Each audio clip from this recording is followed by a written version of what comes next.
Eh,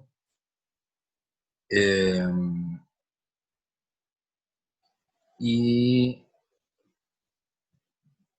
bueno, voy a continuar donde habíamos quedado, ¿verdad? Porque tenemos esta clase y el otro jueves nos va a acompañar Aldo Casas, Andrés Romero, que sería como la tercera interpretación sobre la crisis del socialismo histórico que vamos a estudiar. Pues, estudiamos la de Marta Harnecker, estudiamos la de Martín Hernández, y ya la última sería la de Aldo, para ya entrar, digamos, a otra sección dentro del curso, aunque por las preguntas y es un poco inevitable hablar de eso en un curso sobre el panorama del socialismo contemporáneo. Ya vamos a hablar más de la primera experiencia post-soviética que se referencia con el socialismo, que es el socialismo del siglo XXI, la experiencia de la República, de la Revolución Bolivariana, para ver qué con eso, ¿verdad? Qué era lo que se supone que estaban haciendo, si le fue bien, si le fue mal, si le fue más o menos, por qué le fue como le fue. Pero ya con esa experiencia, que es una experiencia todavía en curso, ¿verdad? La ventaja de hablar sobre la Unión Soviética es una experiencia que ya está en el pasado, está claro cuáles fueron los resultados, pero como habíamos dicho, en muchos sentidos todavía tiene unas implicaciones prácticas muy grandes para la definición de qué actitud toman las distintas corrientes que están referenciadas con el socialismo hacia el mundo. Sí, hay alguien pidiendo la mano del carajo. Muy simpático. Yo, profe, hola. Sí, James. Hola, James, te cambiaste el nick. Es que siempre inicio como en otros dispositivos por las circunstancias. Ah, ok. Y yo tenía dos preguntas con respecto a la clase pasada. Ajá, sí. Digamos, con respecto a las tres cosas que decía Martín Hernández que definían un Estado obrero. Uh-huh. La segunda era como que, no, la primera era como que o sea, la economía o los principales medios de producción estuvieran en control del Estado o el Estado Uh-huh. obrero. Uh-huh. Digamos, no me queda claro cómo si eso está en manos del Estado obrero, va a haber, o sea, se va a avanzar a que el Estado se diluye. Y la otra es respecto al monopolio del comercio exterior. Uh-huh. Si, digamos, si hubiera comercio exterior de un Estado obrero con, no sé, un Estado o una corporación capitalista, sería como una contradicción. Entonces, no sé si esas dos cosas están como ahí más clarificadas o más explicadas. Sí, voy a ver si entendí esto último. Si te respondo a la duda, pues bien. Si no te respondí a la duda y respondí otra cosa, me avisas, ¿verdad? Porque a veces los profes hacemos eso.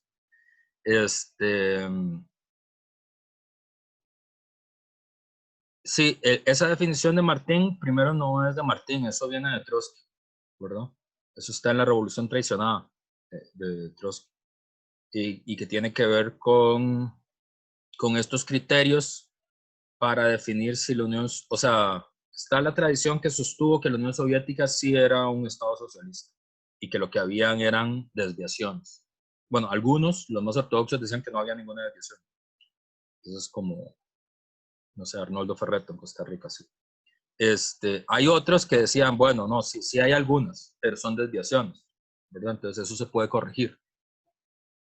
Y dentro de la otra tradición, ¿verdad? Había algunos que sostenían que no, que las transformaciones eran suficientemente intensas como para que se tuviera que hacer una nueva revolución en la URSS, pero en este caso una revolución política, que es la posición de Trotsky. Y había otra posición que era más enredada, bueno, a mí me parece más enredada, que es que los cambios son cambios sociales, o sea, que no son, que en realidad lo que estamos en presencia es un nuevo tipo de sociedad diferente al capitalismo o al socialismo, ¿verdad? Que es una, que hay que, un poco hay que inventar todo de nuevo, digamos, esta sería la idea, ¿verdad? O casi todo de nuevo. Eso primero. Y la idea de por qué la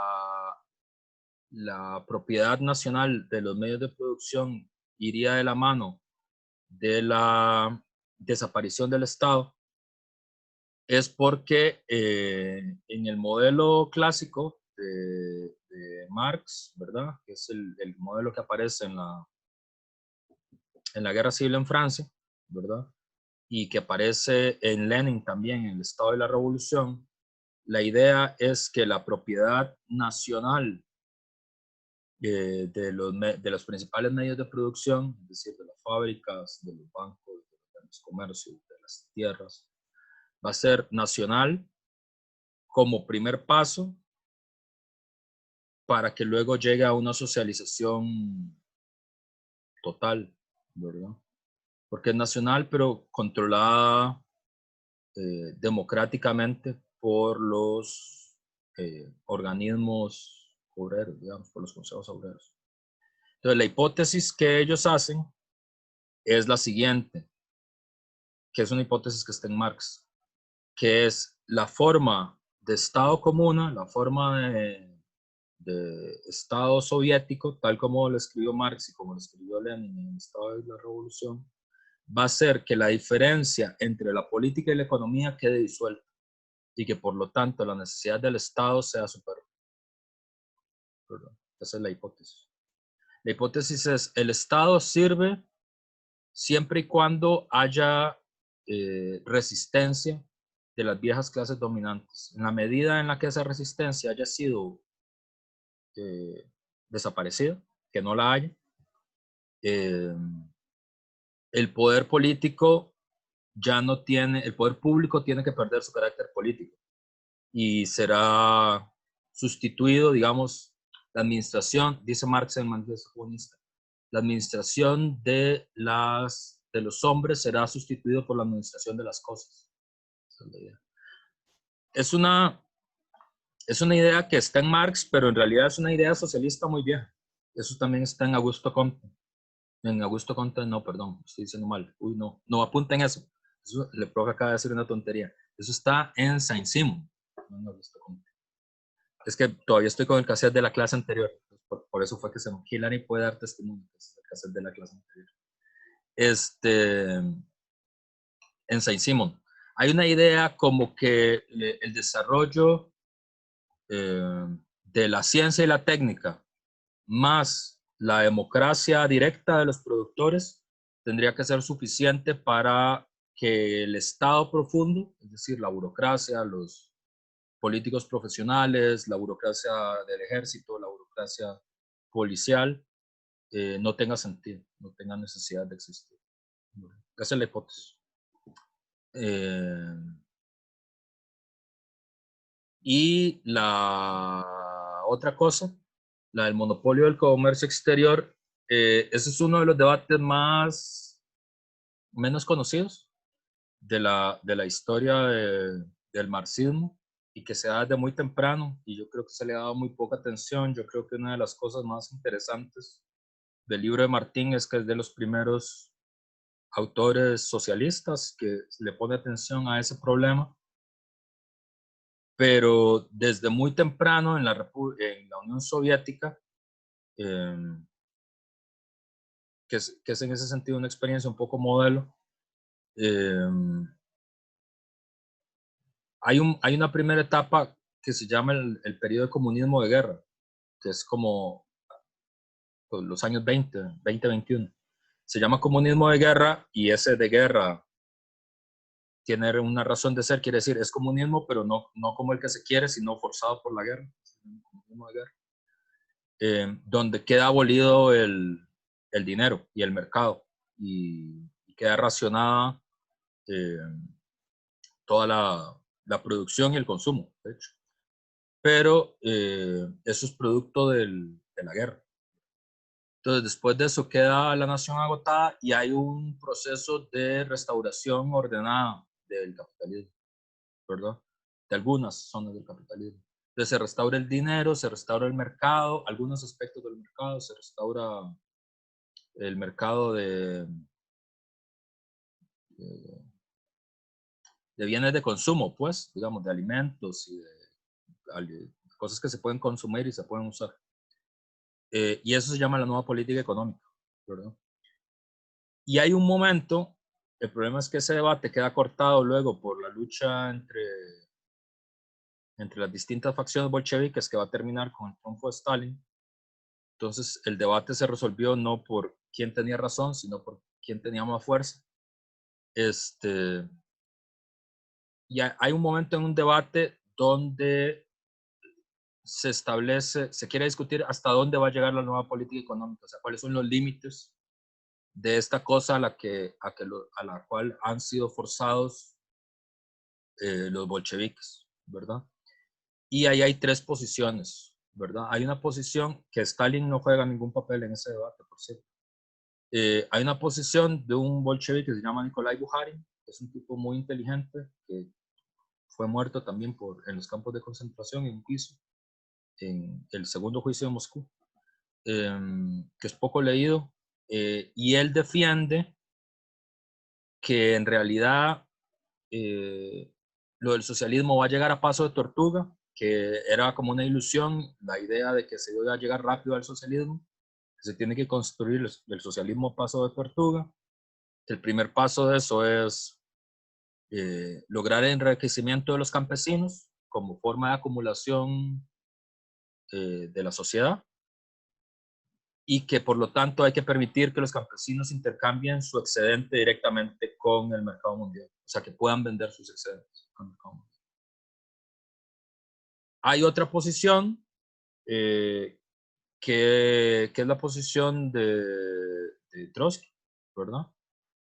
Y de Lenin también, más o menos, que sostienen que no, que el límite está en el monopolio del comercio exterior.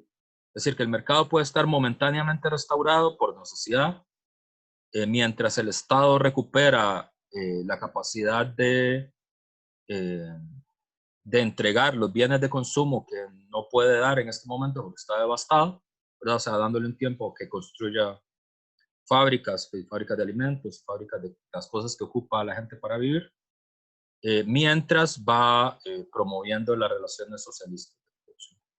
Pero que el límite está en el intercambio del mercado mundial, ¿verdad? Y había otra ala que decía que nada, ni NEP, ni mercado mundial, ni nada, que había que regresar al comunismo. Pero esa no era tan importante. Entonces siempre se señaló el límite ahí, pero dentro de la posición como de Lenin y de Trotsky, era que el límite posible era el monopolio del comercio exterior. ¿Por qué? Porque si se rompía eso, había acumulación capitalista clásica y se rompía la planificación central de la economía. Lo que no quiere decir que no hayan acuerdos con otras empresas capitalistas, eso es lo que siempre es medio confuso. Los soviéticos siempre tuvieron acuerdos con otras empresas capitalistas, desde muy temprano, si no, no hubieran sobrevivido. El problema es quién tenía el control de lo que producían. Es todo el asunto. Que en eso es como muy marxista clásico, ¿verdad? El problema de la producción es quién lo controla de manera efectiva. No desde el punto de vista jurídico, formal, sino quién tiene el control efectivo de la producción y de los excedentes de la producción. Entonces, para ellos ese era el límite. No sé si te respondí, James, o me estabas preguntando alguna otra cosa. Sí, no, estuvo bastante claro, sí, o sea, como que hay, en medio de las circunstancias, o sea, como que se valora y que, que es necesario, digamos, intercambiar por excedente o por dinero entre el Estado obrero degenerado o no, con respecto a otros estados o a otras corporaciones para sobrevivir, digamos. para sobrevivir y para incorporar la técnica. Por ejemplo, el acuerdo modelo de eso es el acuerdo entre el Estado soviético y la Fiat italiana. Que hay un acuerdo entre el Estado soviético para incorporar la tecnología de la Fiat. De hecho, los autos soviéticos vienen de ahí. Pero la Fiat no puede, o sea, no hay fábricas de la Fiat en la Unión Soviética. Lo que hay es un acuerdo de la Fiat con el Estado para producir. Y la Fiat se lleva un pedazo, pero el control del resto lo tiene el Estado. De alguna forma, digamos, sería como una forma de economía mixta o algo así. Pero digamos, no hay enclave. Eso es lo que no hay. Eso es importante porque es como una diferencia sobre lo que hay en China ahora. Por ejemplo, en China hay enclaves. Las empresas exportan directo. No. El acuerdo con el Estado solo es con el banco, pero las empresas exportan directo. Eso es como muy así, parece como muy técnico, de economía técnica del periodo, pero tiene como un sentido como filosófico que nos puede interesar más, que tiene que ver con el problema de la planificación de la economía. Digamos, el capitalismo funciona con dos criterios, que es que hay libre competencia en el mercado, pero planificación en la fábrica. Y eso es lo que hace que sea como anárquico el funcionamiento, ¿verdad? En cambio, digamos, la tradición socialista lo que defiende es que tiene que haber planificación central de la economía. Y mientras esa planificación se mantenga, eso es introducir la racionalidad en el mundo de la producción, ¿verdad? Esa es como la idea. Y así como que quedó el debate. Ese debate se dio en los años 20, es un debate muy poco conocido. Y luego volvió a aparecer otra vez en los años 60, en Yugoslavia, que también es un debate poco conocido. Y luego en la perestroika, en el año 85. ¿Verdad?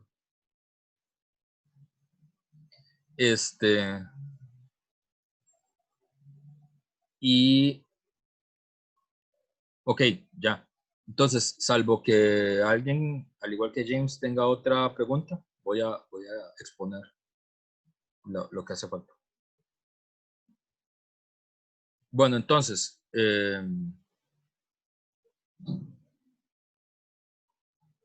aquí a mí esto, ya habíamos visto algunas de estas partes, pero yo creo que aquí podríamos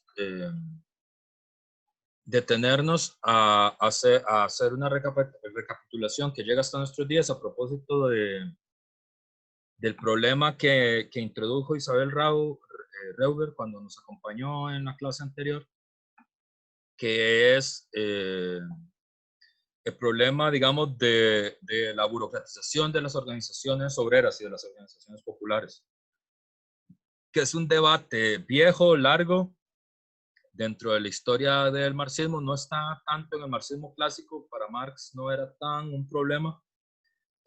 A él le parecía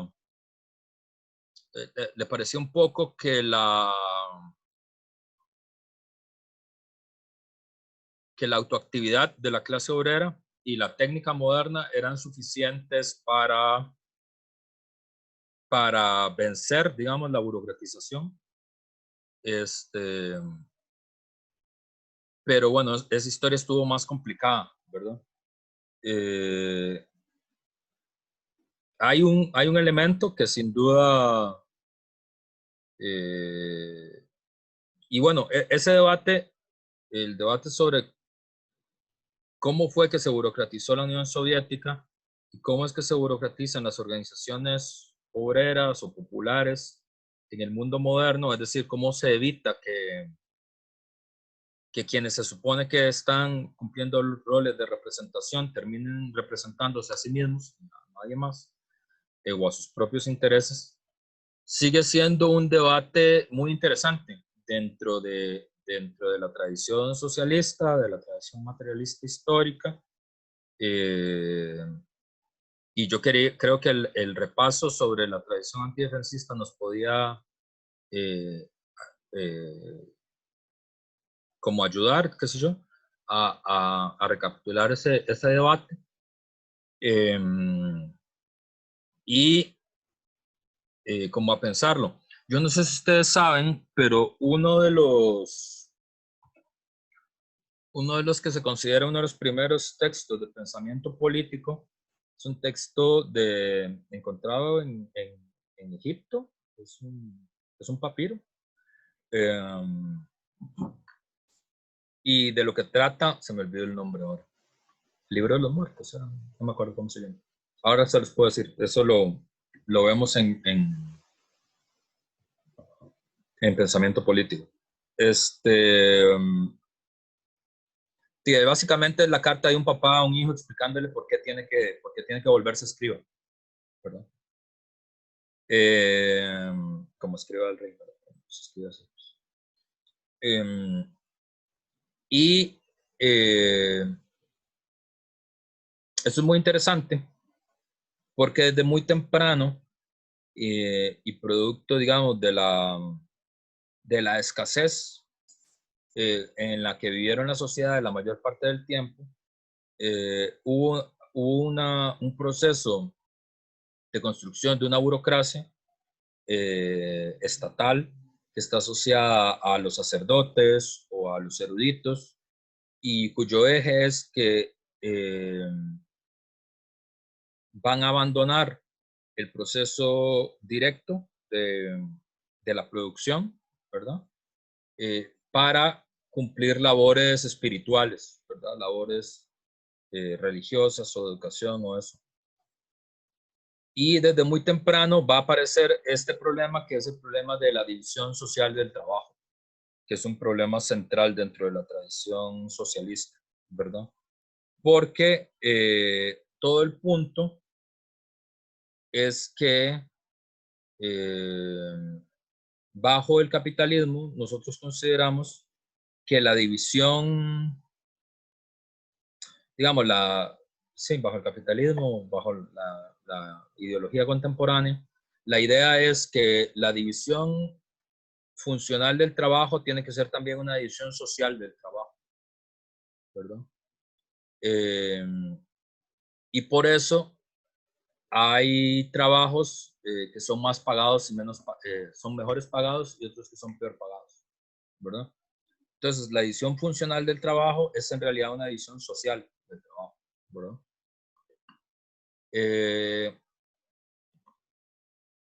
Y este es uno de los puntos que desde muy temprano Marx señala como uno de los problemas que, digamos, que en la sociedad comunista tendrían que resolverse, ¿verdad? En el sentido de que la...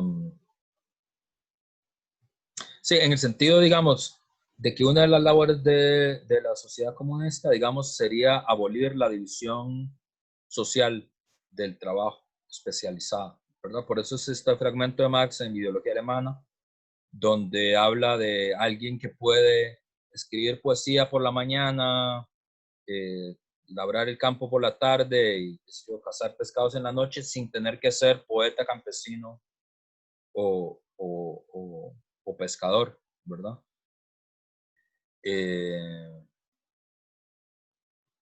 Y ese problema sigue siendo un problema central, ¿verdad? Para la tradición marxista, ¿verdad? Por varias razones. Entonces, una de las primeras cosas que tal vez creo que no la terminé de explicar tanto la vez pasada, este fragmento, que es un fragmento de Trotsky que estaba en la presentación pasada, pero yo me lo salté y creo que es importante, que es inclusive Lenin y Trotsky planteaban desde muy temprano que el Estado obrero ruso tenía, inclusive en sus mejores momentos, de formaciones burocráticas, ¿no? La diferencia entre Trotsky y Stalin es que justamente Trotsky sostenía que el régimen burocrático se había independizado y había devorado a los soviets, ¿no? Y se había construido una dictadura burocrática incompatible con las tareas internas e internacionales del socialismo, ¿verdad? Sin embargo, la economía fue planificada, seguía en pie. Entonces, aquí aparece un primer problema que este es un debate que hay dentro de, digamos, de la oposición de izquierda, es decir, de la gente que era, digamos, del grupo que dirigía Trotsky, ¿verdad? Pero Trotsky era solo como el más famoso, ¿verdad? Pero hay varias gente ahí que tenía cada quien sus propias opiniones y todo esto es un debate como muy interesante. Entonces, este otro tipo, Rakovsky, que era un rumano que terminó ahí en la Unión Soviética, va a hacer esta división entre la división funcional del trabajo y la división social del trabajo. Y para él el problema es que ya en la Unión Soviética había una división social del trabajo. ¿Qué quiere decir esto de la división social y de la división funcional del trabajo? Por ejemplo, ustedes cuando tienen que hacer trabajos en la universidad, ¿verdad? Como exposiciones o lo que sea, tienen divisiones funcionales del trabajo, ¿verdad? Se reparten el trabajo, o sea, porque lo más ilógico de cualquier trabajo es que todos hagamos de todo, ¿verdad? Eso es un problema que siempre hay que resolver. O sea, lo más democrático es que todo el mundo haga de todo, pero eso no, el resultado final es que al final no se hace nada, ¿verdad? Y hay un desperdicio neto del trabajo, ¿verdad? Entonces, normalmente a lo que uno llega es a un acuerdo para hacer una división funcional del trabajo, ¿verdad? Entonces, hay unos que le toca hacer la cartulina, hay otros que le toca hacer los dibujos, hay otros que les toca hacer la presentación y hay otros que les toca limpiar los desperdicios, ¿verdad? Es una división funcional del trabajo. ¿Cómo sabemos que es una división funcional del trabajo? Porque la división del trabajo está estrictamente organizada en función de lograr un objetivo, ¿verdad?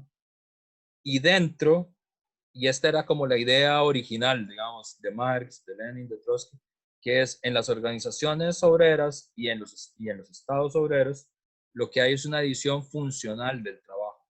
O sea, nos repartimos de esta forma el trabajo porque así es más funcional y buscamos que las mejores cualidades de alguien sean usadas en las tareas eh, en las que mejor podría llevarlo adelante, ¿verdad? Esa es la idea de la división funcional del trabajo. Pero en el, creo que es una frase de Lenin eh, que se volvió famosa luego, porque siempre hay como mucha burla en relación con esa frase, mucha burla como de la gente que es contraria a la teoría socialista, ¿verdad? Que es la imagen del general y la cocinera, ¿verdad? Creo que sí, creo que es Lenin el que usa la frase en el estado de la revolución, ¿verdad? La idea de él es que el estado soviético es un estado donde el general y la cocinera son una división funcional del trabajo, ¿verdad? Es decir, que quien le toca ser general y quien le toca ser cocinera no está determinado como en las antiguas sociedades por el nacimiento en una familia feudal ni por su posición de clase, sino por una división funcional de trabajo, porque es el mejor en esa tarea y que esos roles son intercambiables en cualquier momento, ¿verdad? Que es la cocinera en cualquier momento se podría transformar en un general, el general se podría transformar en cualquier momento en una cocinera, ¿verdad? Porque es una división funcional del trabajo. Ahí hay un primer bloqueo ideológico que tendríamos que hacer porque, y que esta es una parte muy difícil de hacer en la universidad, porque nosotros somos estudiantes universitarios, ¿verdad? Y si hay un rasgo ideológico típico de los estudiantes universitarios y los profesores universitarios, es que consideramos que la educación es súper fundamental en cualquier forma de división social de la vida, ¿verdad? Es decir, pocas personas aprecian tanto la educación como los profesores y los estudiantes, ¿verdad? Porque un poco nuestra vida depende de la educación pública, ¿verdad? Pero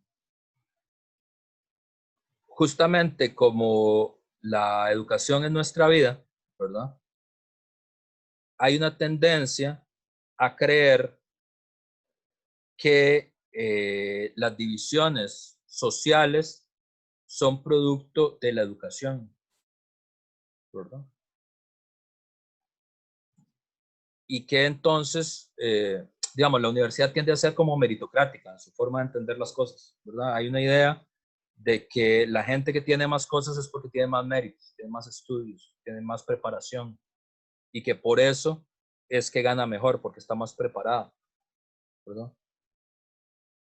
Sociológicamente eso no es cierto, ¿verdad? Eso es una de las grandes, ¿cómo se dice?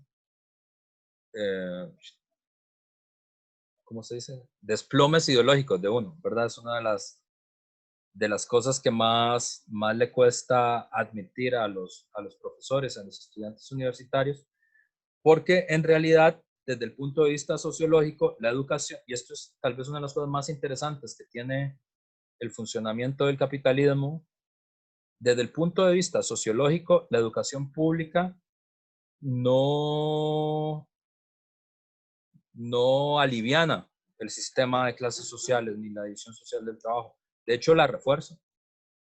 Eso es muy interesante. ¿Qué quiere decir esto? Cuando veamos a César Renduele lo veremos con más detalle. Digamos que yo agarrara, yo casi no los conozco y como en Zoom tendencialmente además se habla menos, entonces tengo menos ideas todavía de cómo pueden ser ustedes. Pero digamos, si yo agarrara la declaración de renta de sus papás y pusiera la nota que ustedes van a tener en función de la declaración de renta de sus papás, calzaría muy bien o casi perfectamente con las notas que ustedes efectivamente van a tener al final del curso. Eso es una de las grandes, ¿cómo se dice? Grandes desplomes ideológicos de quienes nos dedicamos al sistema educativo, ¿verdad? Y eso no quiere decir, obviamente, que el profe haga eso, ¿verdad? No es que el profe agarra las notas, ve la nota, ve las declaraciones, llama a Hacienda y le dice, hola, señor Elian Villegas, ¿me puede dar las declaraciones de renta del papá de Franco Blanco para ver cuántas notas sacó? Yo no hago eso, ¿verdad? Y de hecho, todo el sistema educativo está imbuido absolutamente de la manera más honesta en la idea de la igualdad de las oportunidades y todo eso. Eso no es falsa pose, de verdad. La mayoría de docentes creemos eso, ¿verdad? Sin embargo, el resultado es que quienes tienen más recursos materiales y más recursos culturales tienden a salir mejor, siempre. No necesariamente.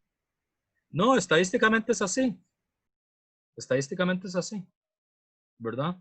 Siempre, y aquí es donde viene, esto siempre es polémico cuando yo lo explico, siempre van a encontrar un caso que digan, no, porque yo siempre tuve, sí, yo, pero una golondrina no hace verano, ¿verdad? Yo y mi abuelita y mi tía no son una verdad sociológica, ¿verdad? Son un caso, ¿verdad? Igual que Usain Bolt es un caso, ¿verdad? Es decir, existe una persona que se llama Usain Bolt que puede correr a 100 metros en 9.52 kilómetros. Ese es un caso. Profe, perdón, ¿lo puede repetir? Es que se le fue el audio. Perdón. ¿Desde cuándo? Desde Buharen. Desde verdad sociológica. Sí, claro, una verdad sociológica, un caso no es una demostración en contra de una verdad sociológica, ¿verdad? Es decir, uno siempre puede encontrar un caso que diga, no, hay alguien que nunca había, qué sé yo me he encontrado muchos en mi vida universitaria. Hay un caso que es el que siempre más me ha asombrado, es una chica de trabajo social que fue estudiante mía no sé cuánto, hace como 5 años, en Tacares, tuve clases también en Tacares, en Occidente, que ella era la primera persona, no de su familia, sino de su pueblo, que había entrado a la universidad, ¿verdad? Y no era un pueblo nuevo, no es como que era el barrio que habían acabado de construir, ¿verdad? Es un barrio muy tradicional, digamos, desde que Puebla se fundó. Y ella fue la primera. Eso es una demostración de la eficacia del ascenso social. No, todo lo contrario. Porque si no, ese caso no nos parecería ejemplar. ¿Verdad? Ese es el problema. ¿verdad? Si alguien, justamente es como lo que demuestra lo contrario es qué casos nos parecen ejemplares y qué casos no nos parecen ejemplares. Porque nadie consideraría poner como un ejemplo de superación que alguien nacido en San Rafael de Escazú llegó hasta el final, hasta la universidad. Porque es que si usted ya nació allí, es obvio que va a llegar, no aquí, a París 8, ¿verdad? Eso no es ningún ejemplo motivador de nada, ¿verdad? Entonces es justo eso, ¿se entiende? ¿Verdad? Y una verdad sociológica quiere decir cuál es la regularidad social. La regularidad social siempre hay excepciones, siempre. Pero como había dicho Cervantes, una golondrina no hace verano, ¿verdad? Las golondrinas solo están en el verano. Habrá alguna golondrina que aparezca en el invierno, pero que haya una golondrina en el invierno no quiere decir que no haya invierno. ¿Se entiende el problema? ¿Verdad? Entonces,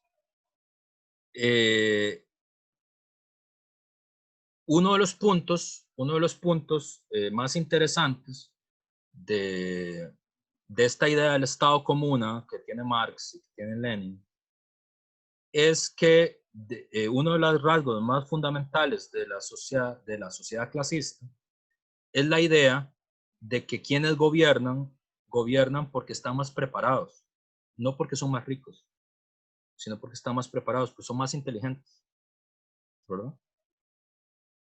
Y esa idea se ha reforzado siempre, permanentemente, hasta nuestros días, ¿verdad? De hecho, ese es el eslogan del gobierno del PAC, ¿no? Es el gobierno de los más preparados, ¿verdad?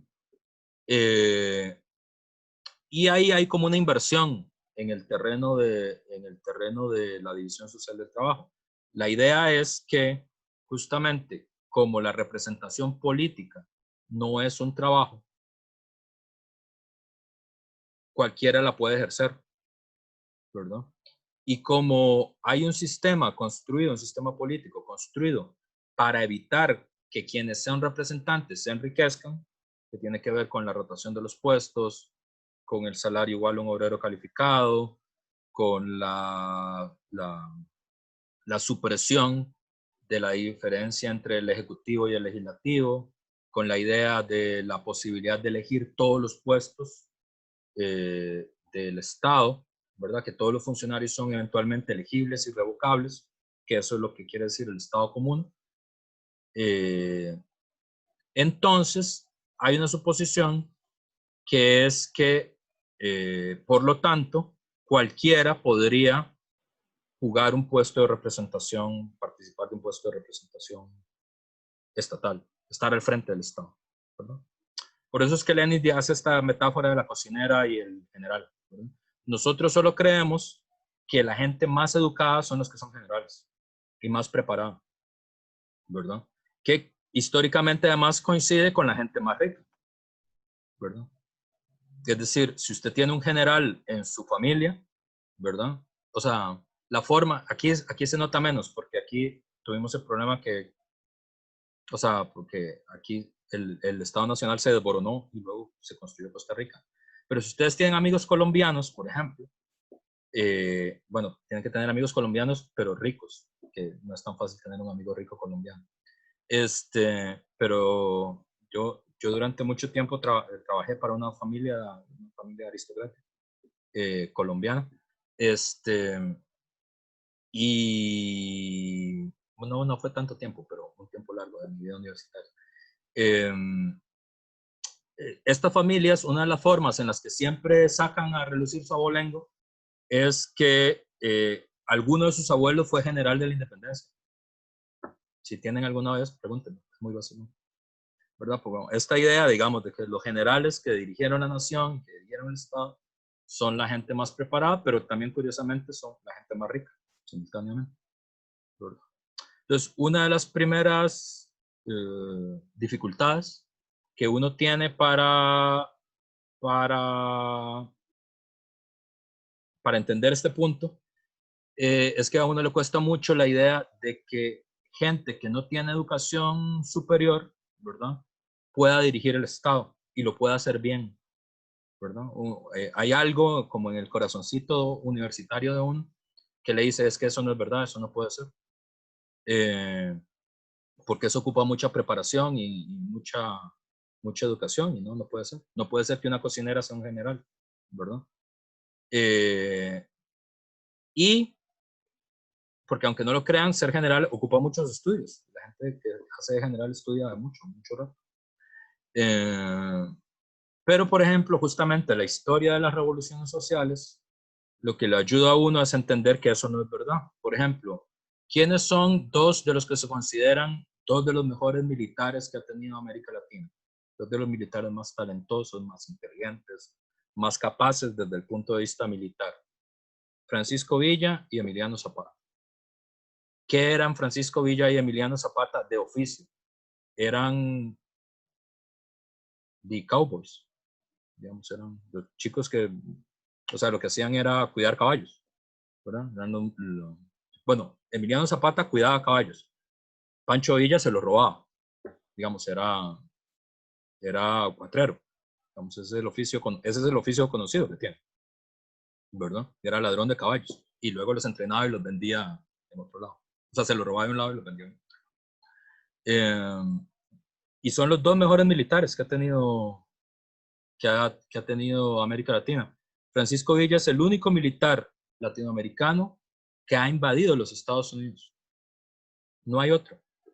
No existe otro militar en América Latina. Es el único que ha tenido el talento y la inteligencia para poder invadir a los Estados Unidos. Nadie más. ¿Verdad? Eso ocupa inteligencia, sin duda. Es decir, si usted le dice a Michael Soto, prepare un dispositivo para intentar invadir Miami, el mae se le entume la cabeza antes, no lo puede hacer, ni se le ocurre, ¿verdad? ¿Y cuál era el oficio de ellos? ¿Cuál era el oficio de ellos? Eran criadores de caballos, ¿verdad? Entonces, en la tradición socialista hay una idea como que el proceso de educación y de autoactividad del mismo proceso revolucionario saca lo mejor, digamos, de las cualidades de cada una de las personas. Y eventualmente podría ejecutar que efectivamente sea una división funcional del trabajo, la que ejecuta. Bueno, para poner un ejemplo latinoamericano, es el de Villa y Zapata. Yo no sé si ustedes saben, el escritor de la Constitución mexicana, digamos, del espíritu de la Constitución mexicana, que es el Plan de Ayala, lo escribió un señor que se llama Díaz y Gama, José Antonio Díaz y Gama, que era un profe de primaria, perdón, un profe de escuela rural, de educación primaria, ¿verdad? Y él es como el ideólogo del Plan de Ayala, que es uno de los planes más radicales que más cambió la vida de la Revolución Mexicana.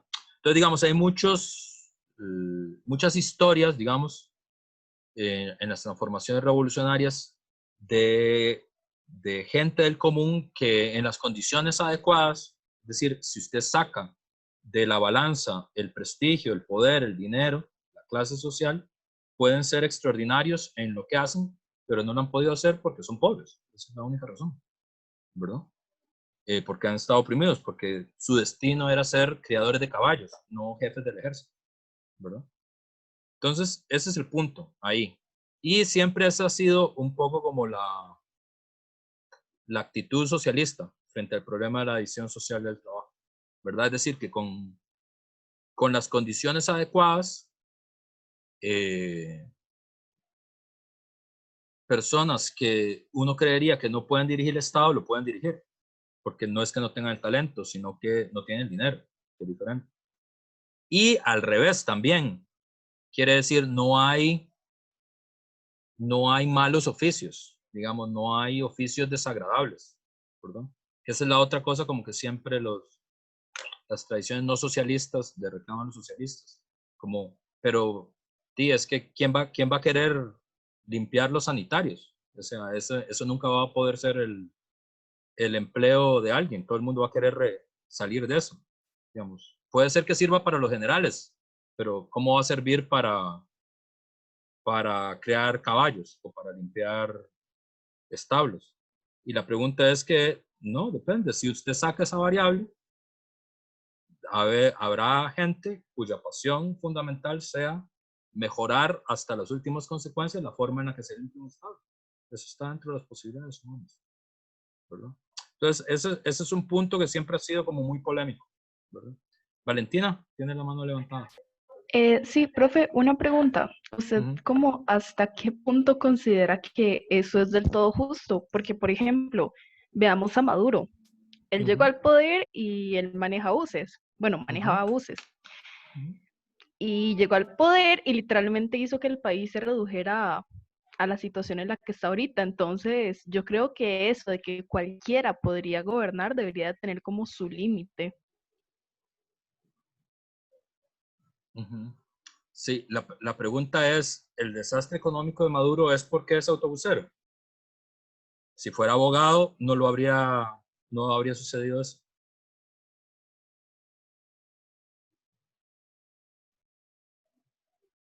Esa es mi opinión. Profe, O sea, a mí me ¿por parece que el qué? desastre económico de Venezuela no tiene que ver con el oficio de Maduro. Porque, digamos, si fuera así, nosotros viviríamos en jaula. Es decir, a nosotros nos han gobernado sabios, siempre, en todo momento. Doctores de No, Oxford, justamente por doctores de eso. Yale, doctores de Cambridge. Esa ha sido Es la gente que nos ha justamente, dirigido. exacto, o sea, es justamente a eso a lo que me refiero. Que aquí hemos tenido diputados que eran peluqueros. O sea, me parece que, no sé, uno también debería tener como una cierta preparación en, en lo que está a punto de desempeñar. O sea, si mi oficio era cortar pelo, yo no puedo ir a buscar las mejores formas, tal vez, de gobernar un país sin una preparación antes. No estoy diciendo de que porque la gente que corta pelo sea menos inteligente, para nada. A lo que me refiero es que debería tener una preparación previa. O sea, siento que no solamente es necesario ser inteligente, debería haber algo más. Profe, no sé si puedo Sí, añadir ahí algo. sí, no sé quién me está hablando. Edgar, profe. Edgar, no te veo. Bueno, Edgar y luego Nicolás. Uy, ¿dónde está Sí, o Edgar? sea, Es que ustedes son muchos. No veo ningún Edgar. Bueno, voy a ponerle speaker bien. ese es el que Adelante, Edgar. parece el Simpson. Sí, sí. Ya, adelante. No, yo creo que entiendo el punto suyo y entiendo el de Valentina. O sea, ciertamente lo que dice Valentina lleva mucha razón. El punto es que, por ejemplo, yo tuve una experiencia ahorita en las elecciones municipales y a veces cuesta mucho también que en esos puestos políticos municipales, y ahí, voy a decirlo así, se mande gente que sea altamente preparada, porque como que no aspiran a eso, entre comillas, digamos. Sin embargo, yo considero que para esos puestos sí es muy necesaria digamos, como la actividad ciudadana, digamos, de una persona que realmente quiera mover cosas por su comunidad.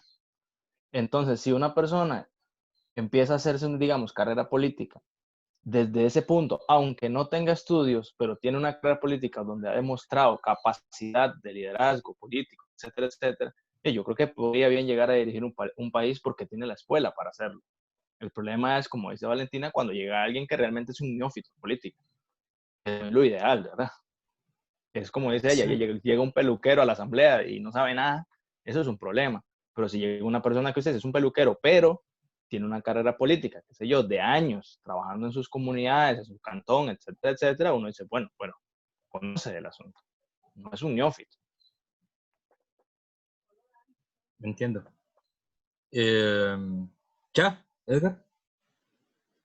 Sí, profe, sí, eso era nada más. Nico y Valentina y Gora Ramírez. Bueno, el En profe ese me va a orden. corregir si me equivoco, pero creo que fue Platón el que proponía que los gobernantes de la sociedad deberían ser entrenados desde el nacimiento para gobernar, ¿verdad? Em, pero claro, ideas de que para gobernar, para dirigir un país es necesario que estar educado para eso. Siento yo que es incompatible con la democracia, porque la democracia se basa en que el pueblo, la gente siendo dirigida, puede escoger a quien ellos piensen que es justo que los dirijan, claro, después en términos de democracia burguesa, eso para lo que pasa es que la única gente que se puede mandar para gobernar termina siendo burgueses, etcétera. Pero el objetivo de la democracia es que la gente que dirige la sociedad son escogidos por la sociedad, sean un peluquero que habla muy bien y convenció a todo el país que voten por ellos, em, o un campesino, o un minero, o un abogado, o alguien que ha pasado, un empresario famoso, ¿verdad? Pero la idea de que tienen que estar entrenados o tienen que tener calificaciones para gobernar, siento yo que se presta para una idea antidemocrática. Valentina, Humberto también me pidió la palabra, pero antes estaba otra compañera. Les iba a preguntar un segundo, que es, ¿será que podemos hacer el corte, Valentina y José? No hay problema. Pueden retener el comentario para después del corte. Yo también tengo un comentario, profe. Perdón, ¿quién? Uy, son Claro. muchos, estoy confundido, perdón. Tengo a José Humberto, a Valentina y a Pebles Gora y a Clever. ¿Verdad? Correcto. Ok. No hay problema si lo hacemos después del corte. No hay problema. Por mi parte está bien. Ah, ok. De igual forma está bien. Ok, listo. Entonces vamos a hacer el corte y vamos con el orden: Valentina, Pebles Gora, José Humberto y Clever. En ese orden.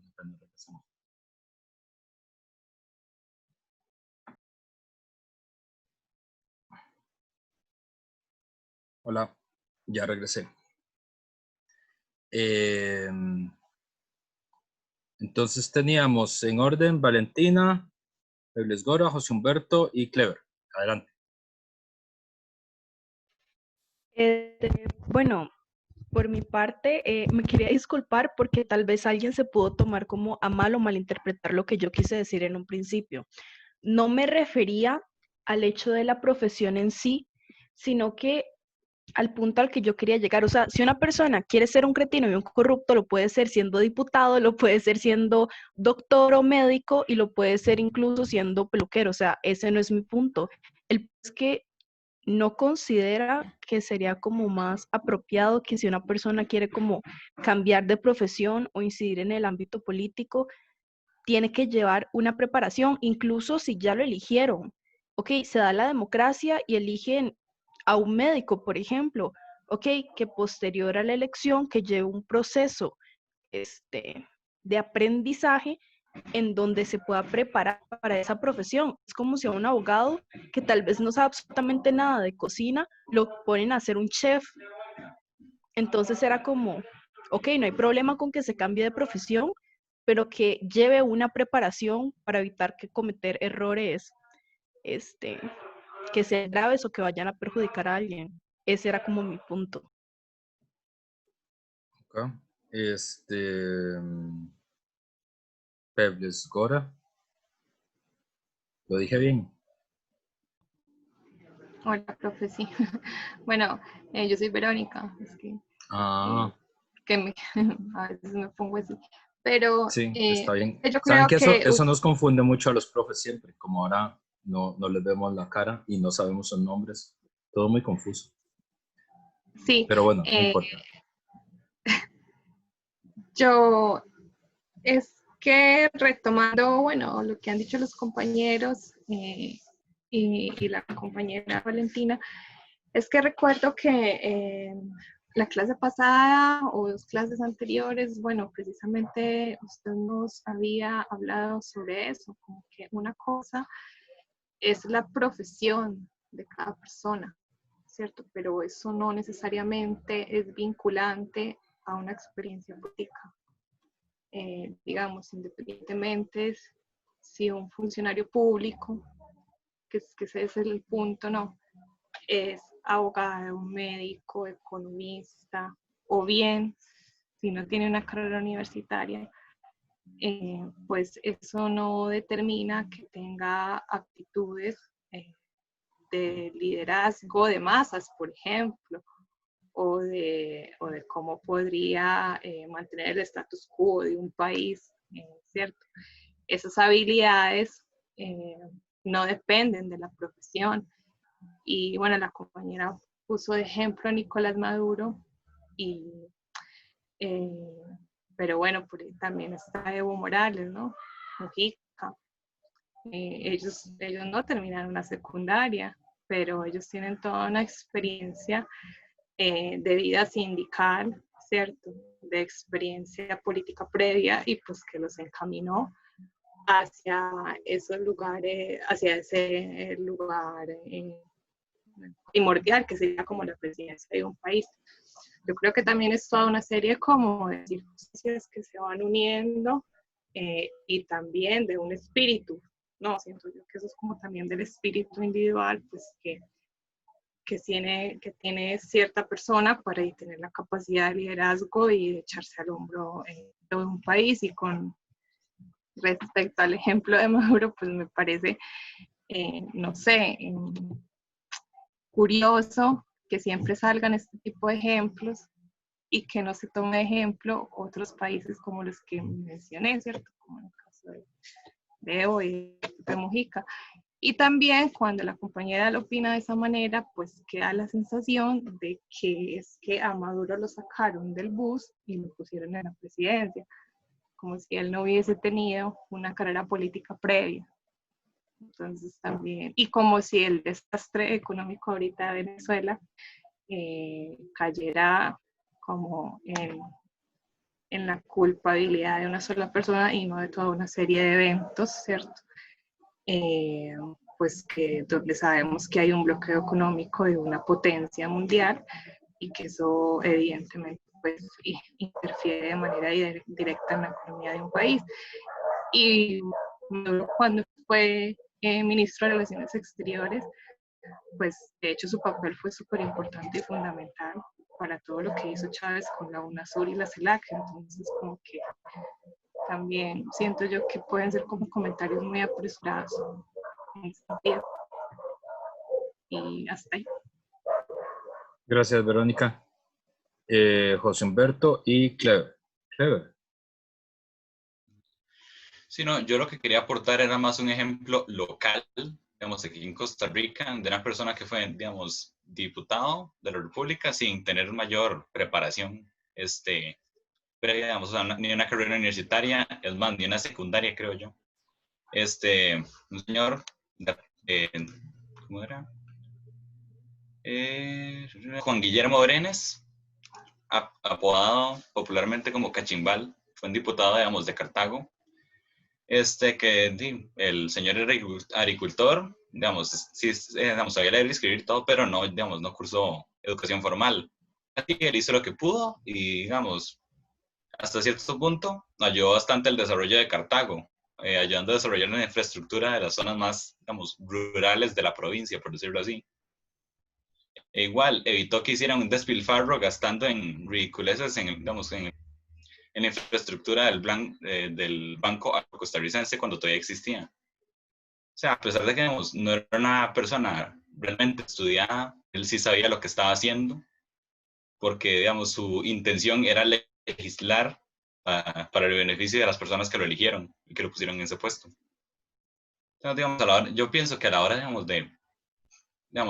elegir gente en cargos de poder, a pesar de que yo pienso que no deberían existir, pero redundantemente vivimos en una sociedad que los tiene. Entonces, o sea, si usted puede decir, las personas requieren una cierta preparación, estoy de acuerdo con eso. Alguien, digamos, tienen que estar plenamente conscientes de lo que están haciendo y del impacto que tienen sus decisiones. Pero una preparación no quiere decir una carrera universitaria o, digamos, completar una educación formal. Esos son requisitos que la sociedad tiene. Y ya. Si usted tiene verdaderamente buenas intenciones, con que usted, digamos, se autocapacite, por decirlo así, usted puede, digamos, realizar cambios o realizar propuestas verdaderamente relevantes y prominentes para las personas que lo designaron en ese puesto. ¿Ya, José? Creo que Clever quería decir algo más también, que no sé si está todavía. Sí, yo soy perdón. Adelante, Clever. Bueno, voy a ver si recuerdo un poco el hilo conductor de la conversación. Es que los minutos de descanso no puedo hacer otras cosas. Eh, Profe, con respecto al concepto, a la idea de división social del trabajo y esta cuestión de si se necesitan méritos o no para desempeñar algún puesto público, estudios o formación educativa, yo quería aportar que, bueno, el problema tal vez de, de la división social del trabajo es que en cierto sentido recae que es un tipo de división de clase, ¿no? Y si lo vemos desde ese punto de vista, hablar de división de clase o de clases sociales, pues podemos pensar que, anclado al sistema educativo formal, la formación del ser humano dentro de la educación pública o estatal en este caso, reproduce muchos tipos de valores burgueses o sistemas de valores burgueses, ¿verdad? Bajo esta tesis, el problema principal es que lo que preguntaría es que cómo se accede y quién accede al tipo de educación formal hoy en día, evidentemente, y bajo qué contexto específico se puede hablar de que existe, sea un tipo de educación o una formación, por decirlo así, para todos, ¿no? En qué momento hay una equidad y si esa división social del trabajo, en cierto sentido, no se representa tal vez una desigualdad social, pregunto yo. Más que todo un cuestionamiento. Ok. Muy interesante. Bueno, esta conversación no tenemos por qué cortarla acá. Todavía es todo un debate que vamos a ver, que todavía lo vamos a hacer con algo. Yo solo quería decir tres cosas en relación con esto, digamos, muy interesantes todas las intervenciones de ustedes. Este grupo, por cierto, tiene esa facilidad que todo el mundo le gusta intervenir, inclusive con Zoom, eso está muy bien. Yo creo que hay varias cosas que hay que decir ahí que siempre se prestan a confusión y tal vez es importante retomarlo, que es una de las cosas que más confunde inclusive en la vida universitaria, que es cuál es la naturaleza del conocimiento político, que es, digamos, el socialismo es una teoría política. Y eso siempre genera mucha confusión porque como nosotros estamos en la universidad, ¿verdad? Eso nos genera mucha confusión porque en la universidad nosotros nos entrenamos en un tipo de conocimiento que es el conocimiento científico o ilustrado, ¿verdad? Entonces, eso es una forma de conocimiento que tiende a ser teorético, ¿verdad? Y eso es una forma de conocer y no es que está mal, está bien, ¿verdad? Pero esa es la forma en la que nosotros tendemos a entender qué significa el conocimiento, ¿verdad? Y de hecho, eso nos viene de lejos, ¿verdad? En griego se dice teorein, ¿verdad? Teoría, eh, que quiere decir saber especulativo, ¿verdad? Pero el bueno de Aristóteles, que como ustedes sabrán, siempre es un gran momento para citar a Aristóteles, ya antes había hecho una intervención y había hecho una palabra que es clave para entender lo que él quería transmitir, y él hablaba de frónesis, ¿verdad? Y que lamentablemente, yo no sé por qué en español la gente lo traduce como prudencia, que es la peor traducción que yo he visto para frónesis, pero en algunas de la ética Nicómaco seguro, aparece el término frónesis. Una mejor traducción es saber práctico, mejor traducción, pero es poco normal que se traduzca así.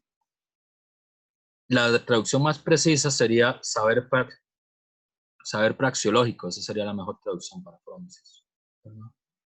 Y lo que a nosotros nos confunde mucho, y es una confusión, Nico lo dijo ahora, y creo que eso es importante, por eso es que el platonismo al final nunca muere, porque Platón ahí tiene un punto.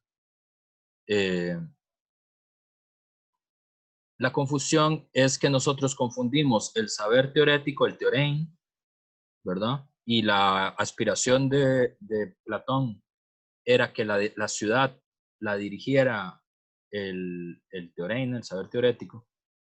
Y la advertencia que hace Aristóteles es que la ciudad la dirige la frónesis, el saber práctico, que es diferente.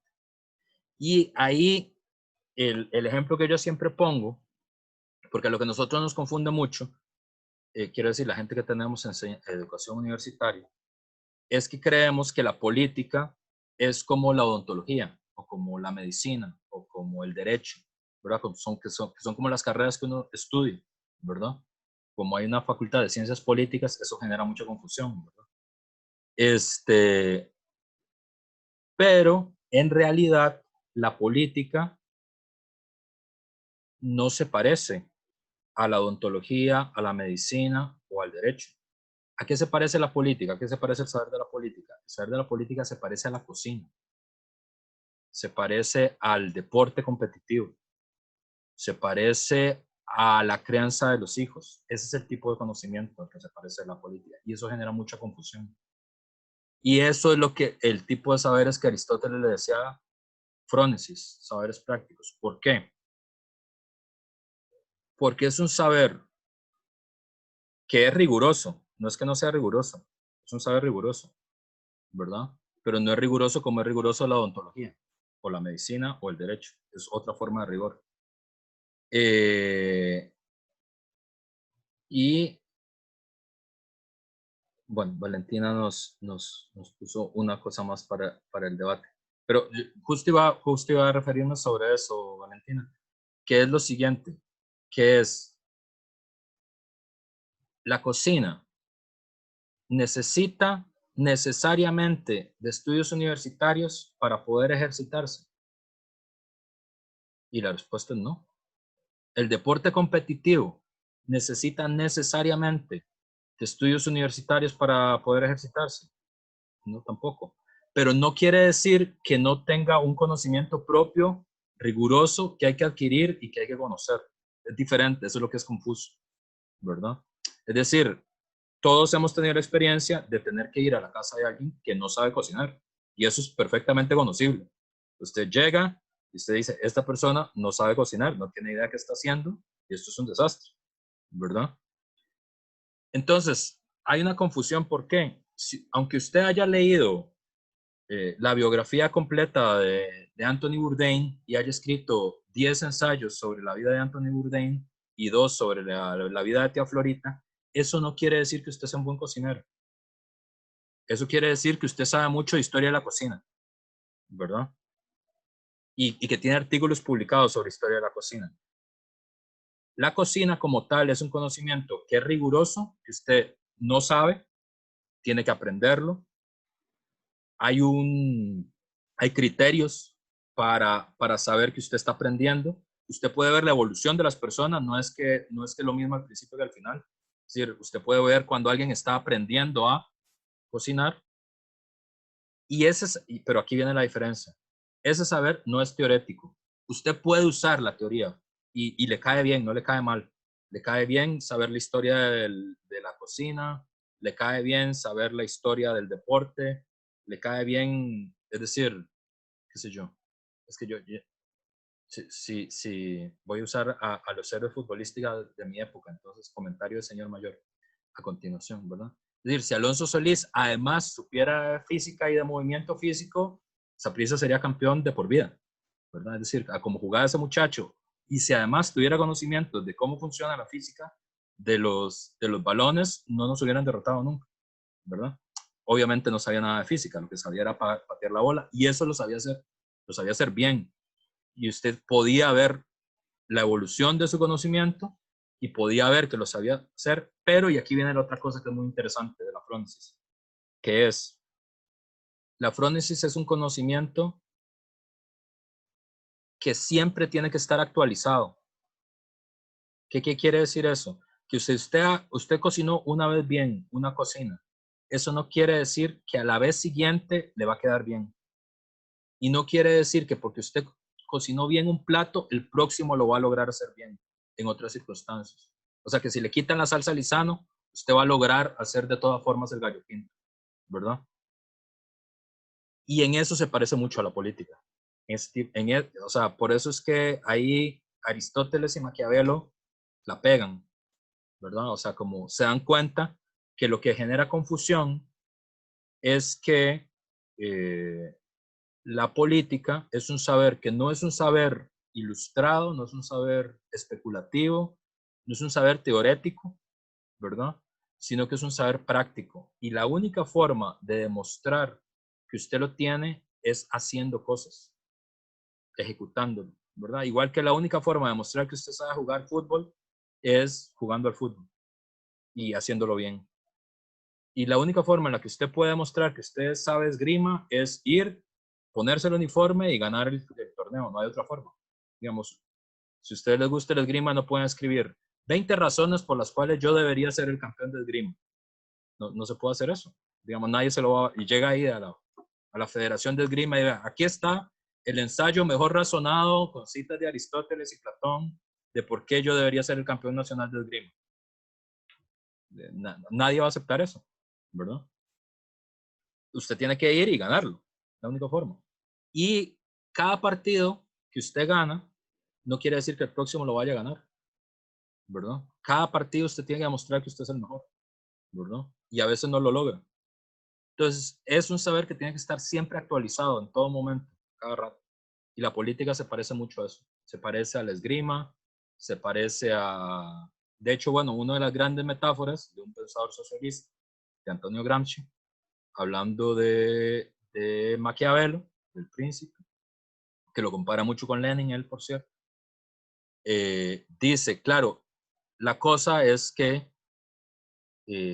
la política se parece como a la esgrima, ¿verdad? ¿Y cuál es por qué la metáfora esa de Gramsci es tan inteligente? Porque es que solo los señores feudales aprendían esgrima antes. Ahora no, ahora uno puede ir a, bueno, no porque estamos confinados, pero si ustedes quieren aprender esgrima y tienen la plata, pueden ir a hacerlo.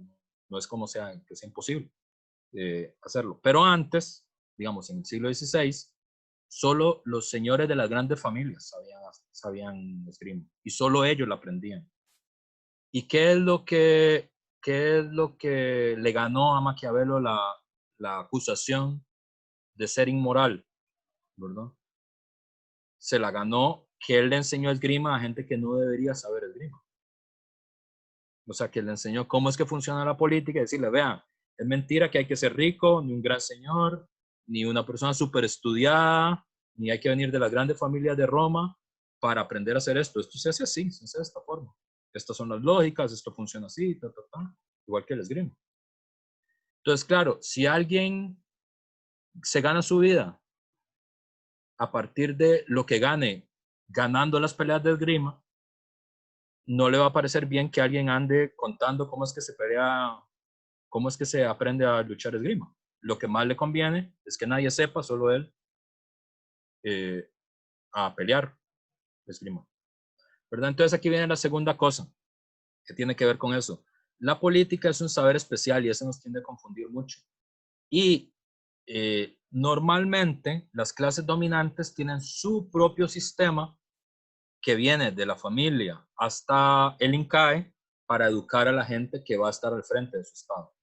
Y entonces tiene una educación en la familia, en el colegio, por eso es que todo el mundo sabe cuáles son los mejores colegios, por eso es que a nadie le parece asombroso que alguien del San Francisco sea presidente, pero sí le podría parecer asombroso que alguien de la República de Haití sea presidente. ¿Por qué? Porque es que para eso son esos coles, ¿verdad? Esos coles son la escuela de esgrima de las clases dominantes, ¿verdad? Entonces, hacer la carrera de toda la vida, ¿no? San Francisco, luego te vas a Francia, luego estudias en el INCAE, luego estudias en Cambridge, en Oxford o así, y terminas siendo que un gran luchador de esgrima, si te has entrenado toda la vida para eso. ¿Cómo no? Es decir, si alguien lo meten a la escuela de esgrima a los 3 años, a los 25 le va a ganar a todo el mundo. Sí, es obvio, ¿verdad? Si ustedes hoy le dan una espada y les dicen, hey, vaya a pelear con el campeón nacional de esgrima, van a perder. ¿Qué más va a pasar? Va a pasar otra cosa, ¿verdad?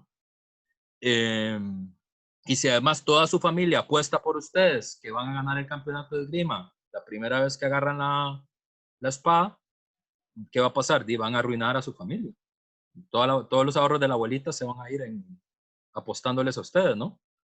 Entonces, este es el ejemplo que a nosotros nos tiende a obviar. Yo creo que Verónica dice una cosa que es verdad, que es, el problema es que eso en Costa Rica es muy débil, entonces a los costarricenses les cuesta un poco entender esta parte. Pero en los países donde hay organizaciones populares más viejas, más desarrolladas, más antiguas, con más tradiciones, tienen su propio mecanismo de formación política, que es externo, digamos que es ajeno al sistema de educación formal, ¿verdad? A veces se acompaña, tienen acompañamientos puntuales de personas individuales y eso. Pero, por ejemplo, para poner un ejemplo que es el más famoso, el movimiento de los trabajadores sin tierra en Brasil, que es uno de los movimientos sociales más grandes, más numerosos que tiene América Latina, tiene su propia escuela, la Florestan Fernández. Entonces, sus dirigentes, ¿verdad? Son gente políticamente educada. No es académicamente educada, es diferente, ¿verdad? No es que van a Oxford, no van a Cambridge, no, ninguno, ¿verdad? Pero hacen su formación política en la Florestan Fernández. Y como la lucha política es una lucha práctica, tienen que estar ejercitando eso todos los días, a cada rato, porque si no los desalojan. Entonces es un problema de vida o muerte. Entonces ahí es la confusión, ¿verdad? Que tiende a haber.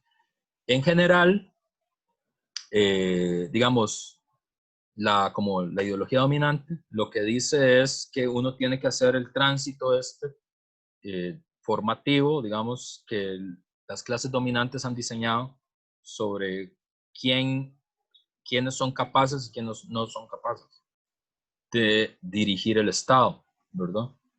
Normalmente los sectores populares han respondido creando su propio aparato educativo, digamos, para su propia formación política. Pero eso en Costa Rica es difícil de ver porque los movimientos populares tienen muy poca educación propia, salvo la APSE, que tiene su propia escuela sindical, ¿verdad? La mayoría de organizaciones populares no tienen escuelas sindicales propias. Entonces aprenden empíricamente, como si ustedes dijeran, hey, voy a aprender a luchar esgrima y aprenden, no sé, viendo videos de YouTube.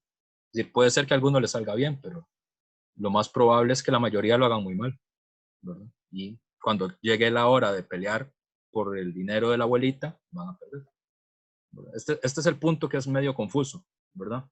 Ahora, ojo con esto. Digamos, la tradición socialista se ancló en eso, en esa idea de, no, si nosotros podemos producir nuestras propias escuelas y nuestro propio aparato y nuestro propio aparato de formación, eventualmente podemos producir nuestros propios dirigentes y cualquier obrero de fábrica podría dirigir el Estado. Esa siempre fue la hipótesis, ¿verdad? A los costarricenses lo que nos cuesta un poco estudiar es entender este aspecto del aparato educativo paralelo al aparato político, porque eso no... Los únicos que tuvieron algo parecido a eso fue el Partido Comunista en los años 40, pero eso hace rato no hay. Pero, y aquí viene el asunto, y bueno, esta clase se ha hecho más larga de lo que lo esperaban esto. Pese a que esa siempre fue la hipótesis de los socialistas, el hecho es que después de la guerra civil,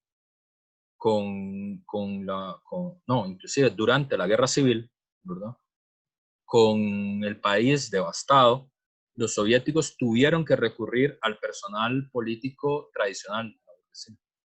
Tuvieron que recurrir a los generales, a los coroneles, a los ingenieros, y fue toda una contradicción, fue todo un punto de debate porque se suponía que no iban a tener que hacer eso, ¿verdad? La suposición siempre fue, en condiciones adecuadas, cualquiera podría efectuar eso, ¿verdad?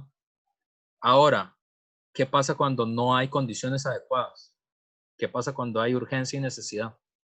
¿Verdad? ¿Qué pasa cuando no tenés 5 años para educar a una generación de ingenieros, sino que tenés 5 días? ¿Verdad? ¿Quién va a construir el puente que acaban de volar? ¿Verdad?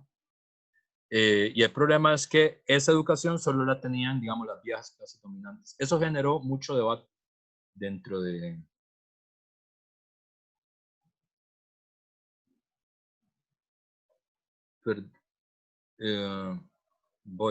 Tengo, tengo a James hablando la mano y tengo una pregunta aquí de Inés. Entonces, James, adelante.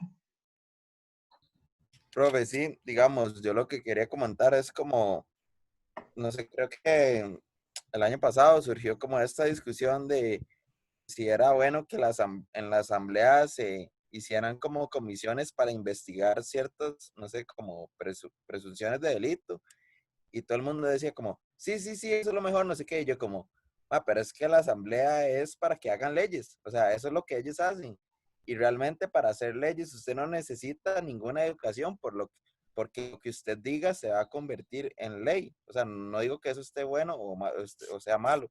Simplemente, si usted dice como que estar, o sea, a 2 metros de una persona es ilegal, eso es lo que va a hacer. Realmente no necesita una preparación académica para hacerlo.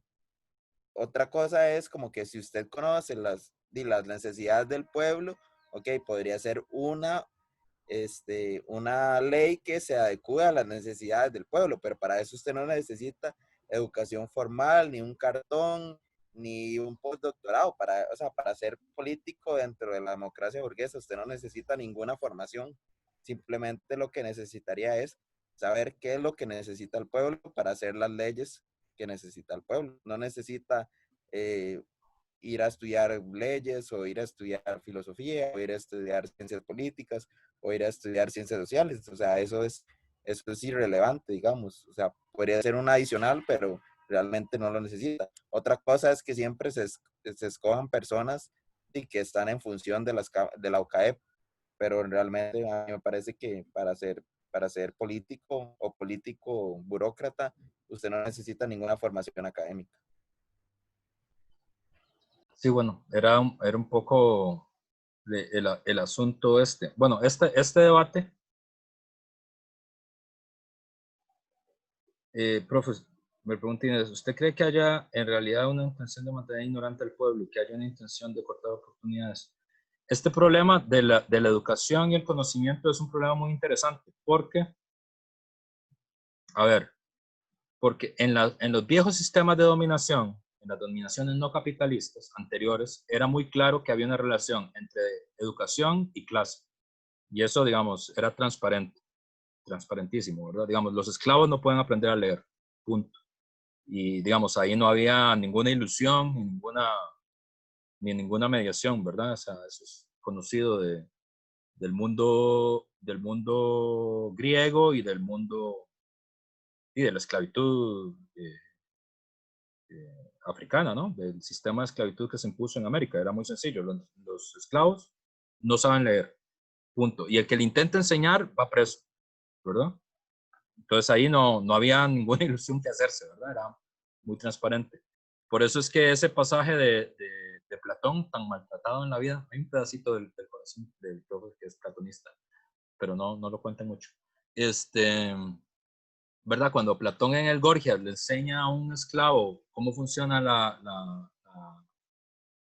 el teorema de Pitágoras, ¿verdad? Y se lo enseña sobre la arena, sobre el piso, ¿verdad? Y le dice a Gorgias, ves, inclusive los esclavos pueden aprender esto, ¿verdad? Entonces, como ese gesto es muy, muy potente de Platón, ¿verdad? Es todo un punto ahí muy interesante. Pero estaba claro que durante mucho tiempo no se podía, ¿verdad? Y lo mismo en el sistema feudal, ¿verdad? Es decir, la Biblia estaba en latín por una razón, ¿verdad? Que es la gente que no es sacerdote no puede leer la Biblia, o sea, no la entiende. Lo único que puede hacer es creerle al sacerdote lo que dice la Biblia, ¿verdad? El capitalismo no puede hacer eso. Lo intentó al principio y durante mucho tiempo había una relación entre analfabetismo y proletariado, ¿verdad? ¿Verdad? Había una distinción entre los que sufren y los que piensan, digamos, para decirlo como lo decía Hegel y Marx antes. El problema es que el capitalismo es un sistema de producción muy complejo.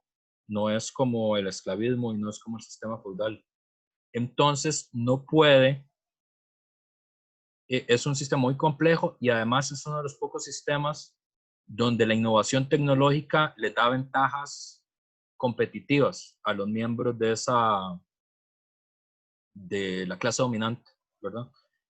Pongo un ejemplo, en el sistema esclavista de producción, tener mejores técnicas de producción no le da ninguna ventaja a nadie, ¿verdad?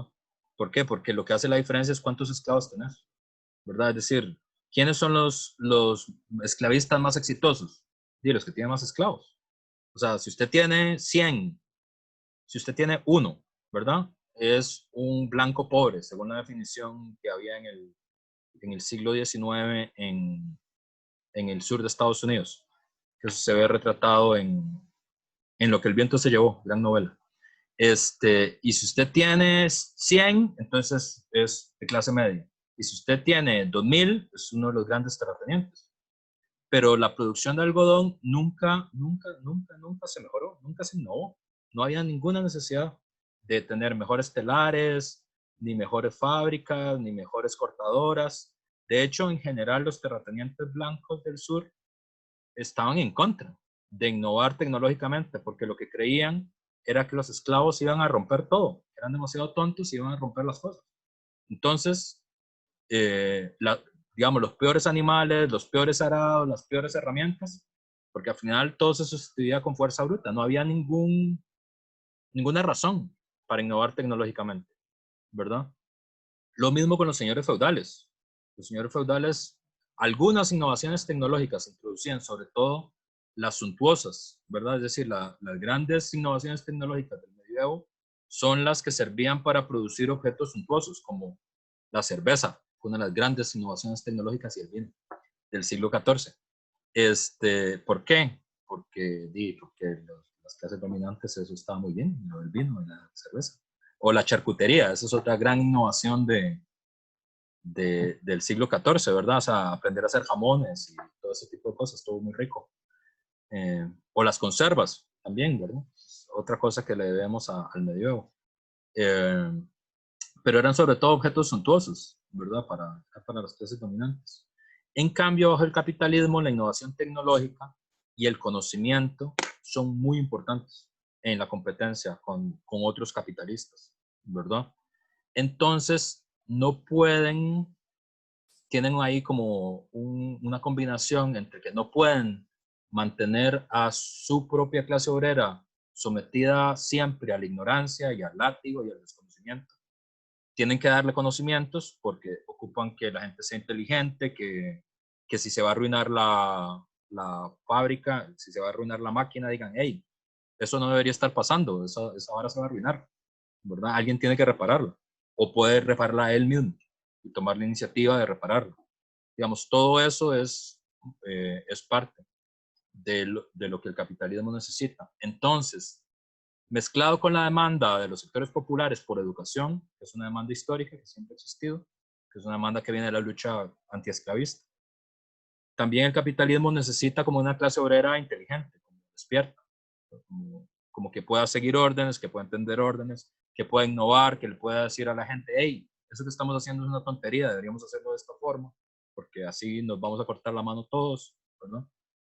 Y entonces ahí hay una contradicción, no, digamos, no necesita como dosis homeopáticas de educación, digamos, sería así como así.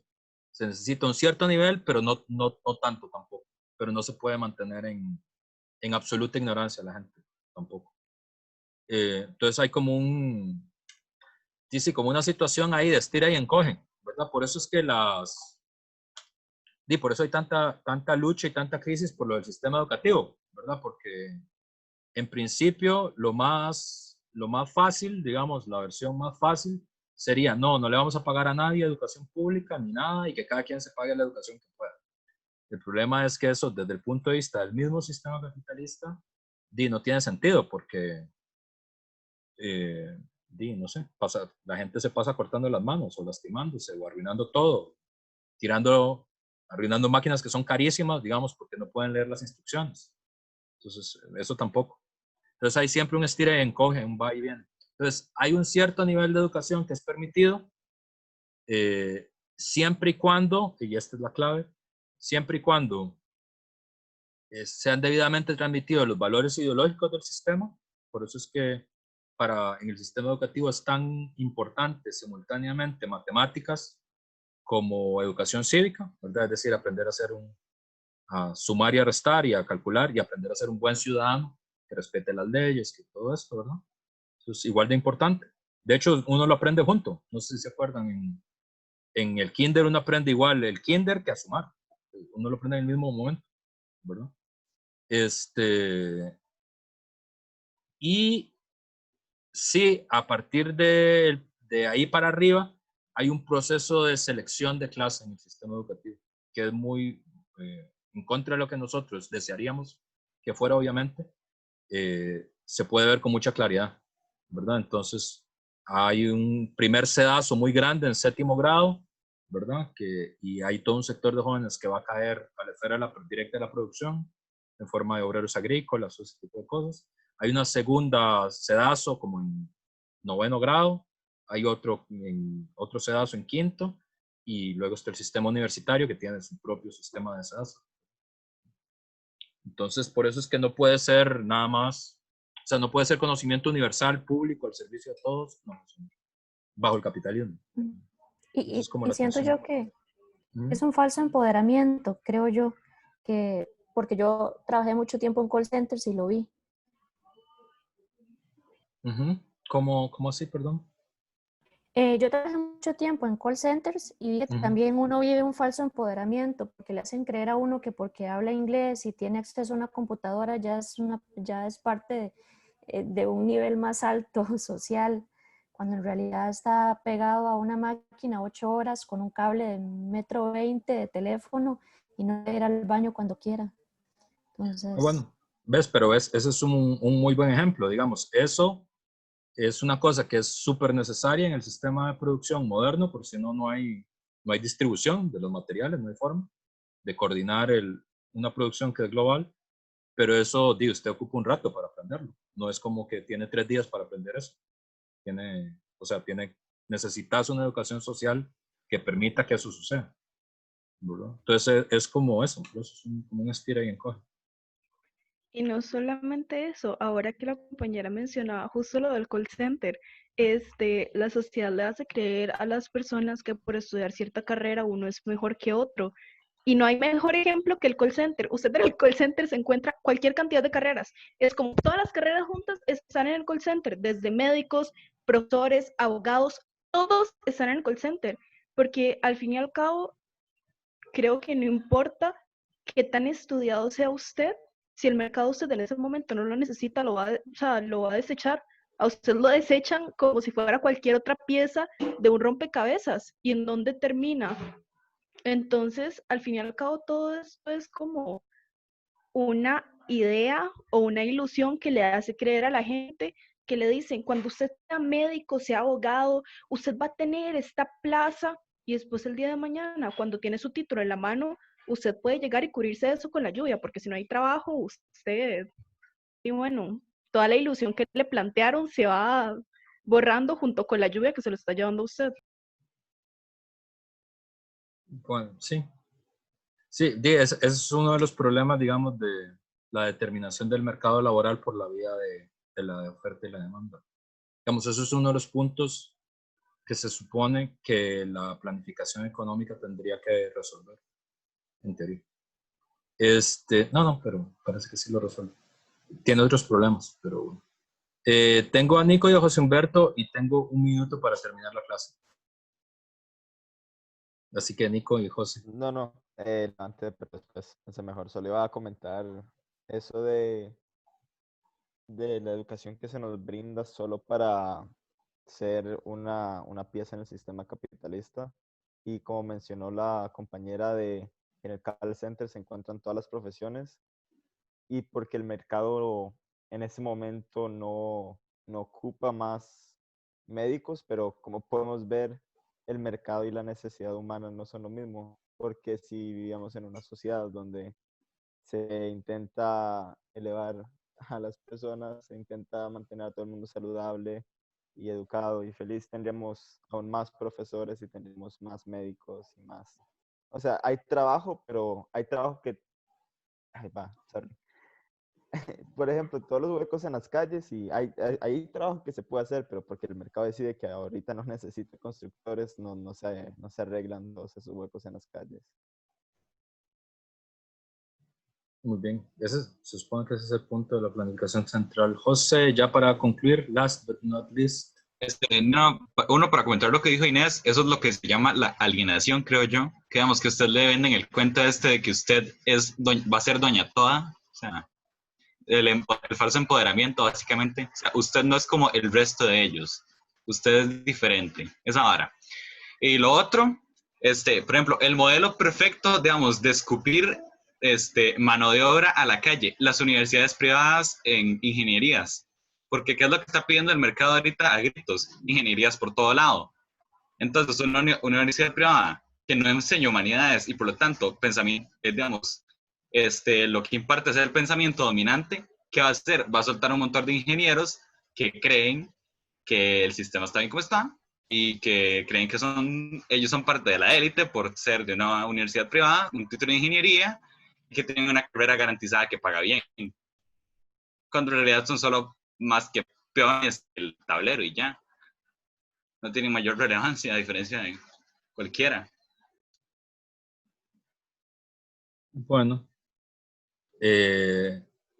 bueno, como siempre cuando ustedes opinan mucho, la clase se va muy rápido. Sí, yo solo quería ya para terminar, aunque estamos sobre eso. A mí eso es una de las cosas que me parece más, esto es opinión del profe, ¿verdad? No es parte del curso, digamos, esto es literalmente mi opinión. A mí me parece que es una de las cosas más dramáticas que tiene la sociedad contemporánea porque y es muy obvio que hay un desajuste entre las cosas que se necesitan y las ofertas del mercado y las ofertas educativas. Pues es como quedar atrapado en una triple red, ¿no? Como el mercado de títulos universitarios, el mercado laboral real, ¿verdad?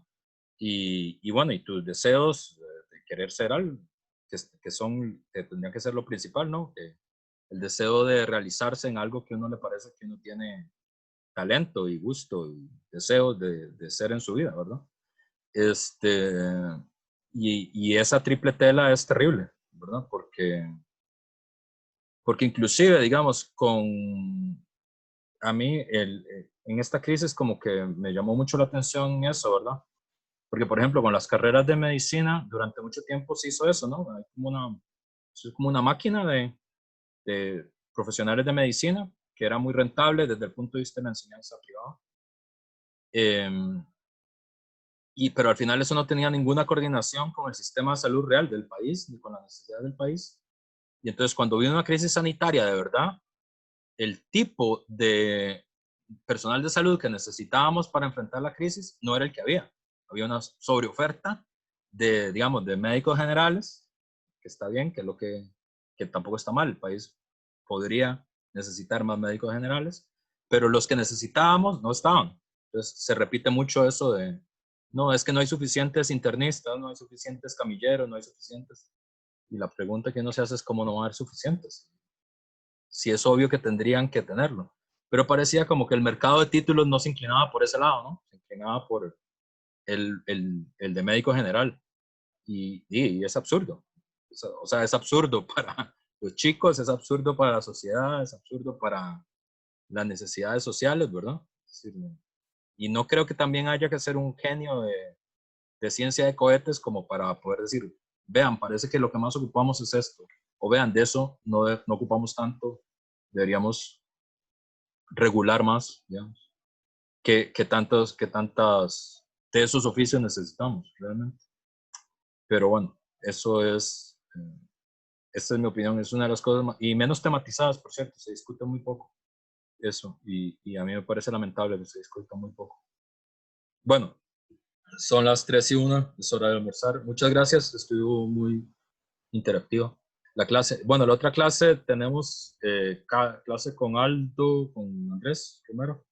Entonces son 2 lecturas cortas las que hay que hacer y con eso ya cerramos este ciclo y ya luego vendría la discusión sobre América Latina. Y bueno, eso, nos vemos. Chao. Chao, profe, gracias. Chao, profe, gracias.